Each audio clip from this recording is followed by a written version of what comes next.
This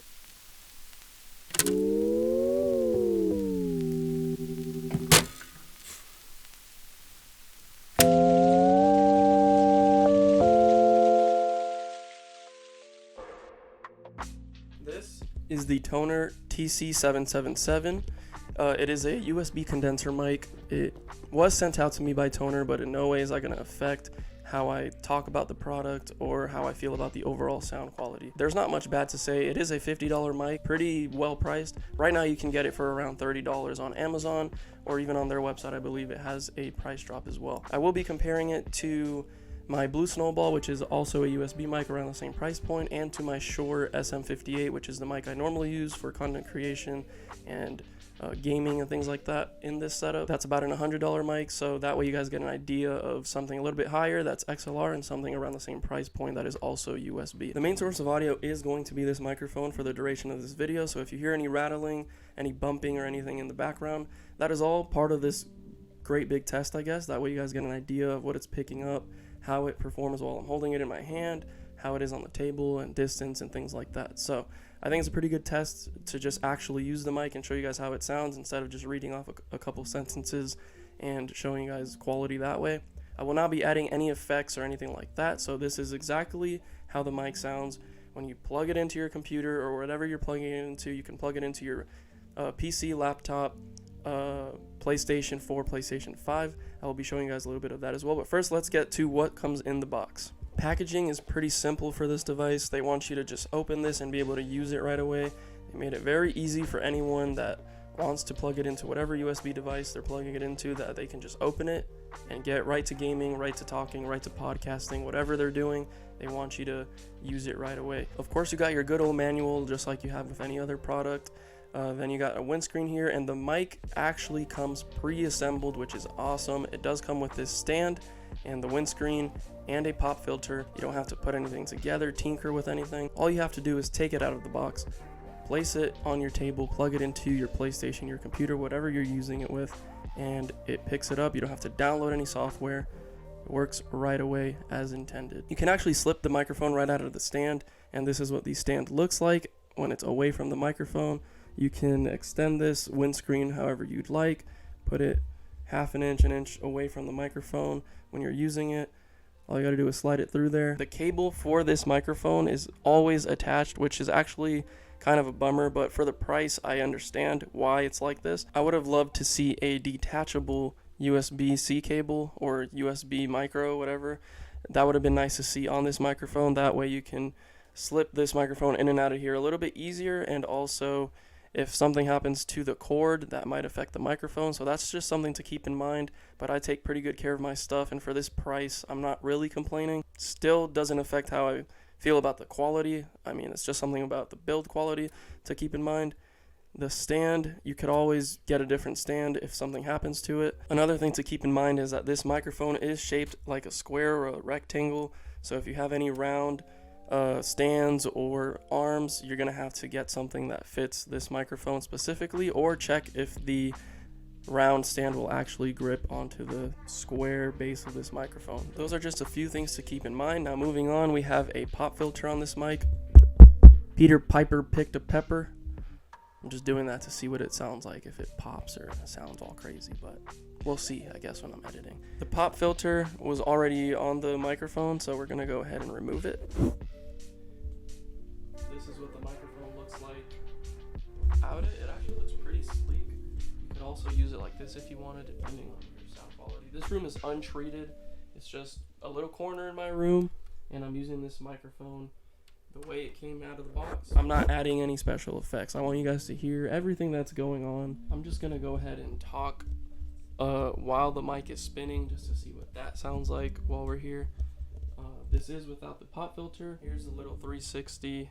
While I'm holding it, you could probably hear some fidgeting, and that gives you an idea of what it sounds like with the sound traveling around the microphone. But it is pretty good at picking up audio in a room, in a conversation, so if you need it for something like that, it's perfect. If you wanted to just pick up your voice while you're using it and not everything in the room, something I recommend is actually turning down the mic volume in whatever settings you're using in the PlayStation. There is a bar to turn that down. That way it doesn't pick up everything in the room, and if it does, it's at a low volume and it's mainly picking up what's pretty close to it that's loud enough for the mic to pick up.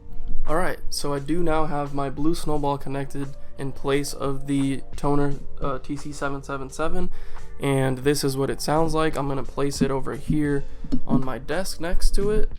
That way you guys can see what it sounds like when I'm even talking away from the microphone towards the camera.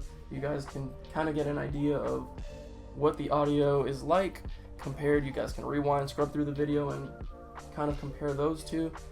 They are both around the same price point. There are no buttons or anything on any of the mics that I'm talking about. That way you guys can get an idea of what it's like to just plug them in and use them right away. Now, in terms of build, they are both completely different microphones. The TC-777 looks like more of a studio setup microphone, more professional. Meanwhile, the Blue Snowball looks like literally a snowball, and that's just something to keep in mind. Kind of crazy looking, kind of more sleek and professional looking. This is the Shure SM58. I'm using it to show you guys what a XLR mic sounds like versus a USB mic. This is plugged into an audio interface, and I do have to be pretty up close in order to talk to it. The further back I get from it, the less loud I sound. When I'm really in front of it, it sounds the best it's gonna sound. So if we're picking up things like a group conversation or a podcast or anything like that, these would be used individually rather than placing it directly on a table. So a little bit of a different experience, but to give you an idea of what a $70 increase in price plus an additional whatever amount it costs to get an interface, it is a pretty big increase in the price versus just a $30 USB mic. Still wanted to show you guys a comparison because I think that depending on what you're doing, you might not need this, and something like this might suffice. It would be enough to do what you're doing. A lot of people think you need something like this to start off doing podcasts and YouTube and gaming and streaming, when that's totally not the case. You got to start somewhere, and I think this is a great option for people starting out. It's $30, $50 versus $100, $200. It is quite a spike in price, so that is something to keep in mind as well. And now I will switch back to the Tonor audio and place it on the table. That way I'm not holding it, and that way I could talk a little bit about what it's like to use this with different devices. So we are now back on the Tonor mic. I do have it in the stand with the pop filter and the windscreen about a ½ inch away from the pop filter. I'm going to set it down right here and just kind of talk to you guys about the microphone a little bit when you're using it with different devices. So lately I have been using my Steam Deck, and if I wanted to use a microphone with this, if I wanted a remote podcast or audio recording setup, I could literally just plug the microphone, the Tonor microphone, straight into this USB hub, and it'll pick it right up in Windows on my Steam Deck, and I could just record audio that way. Now, it does say that it is compatible with PS4 and PS5. I am unsure if it's compatible with Xbox, but I did try it with my PS5, and it was pretty simple. Plugged the USB straight into the front of the PlayStation, went to my mic settings in the PlayStation, literally on the quick menu, and it showed up right away. The Tonor TC-777 is a W, and I would totally recommend this to people that are starting to make content or that want a desk microphone so they don't have to have a microphone plugged into their PlayStation or their headset. Small podcasts, people starting out on podcasts, it would be nice for that too. Just plug it into your MacBook, plug it into whatever you're using, and just use it. You guys know I like holding my microphones in the videos. I wanted to kind of see what it would sound like while I was fidgeting it with it in my hand. But yeah, Tonor TC-777. Pretty awesome for $30. Definitely recommend anyone starting to make content or needs a simple, affordable, and good quality USB microphone. I will have a product link in the description, and that way you guys can visit their website or check them out on Amazon. Thank you again, Tonor. I appreciate you guys reaching out and sending me this awesome little microphone. I actually will be using this whenever I need to use a USB microphone, and like I said, there wasn't much negatives to say for the price point. A cable that was removable would have been nice, but other than that, pretty solid product. So thank you guys for watching, and I will see you guys on the next video.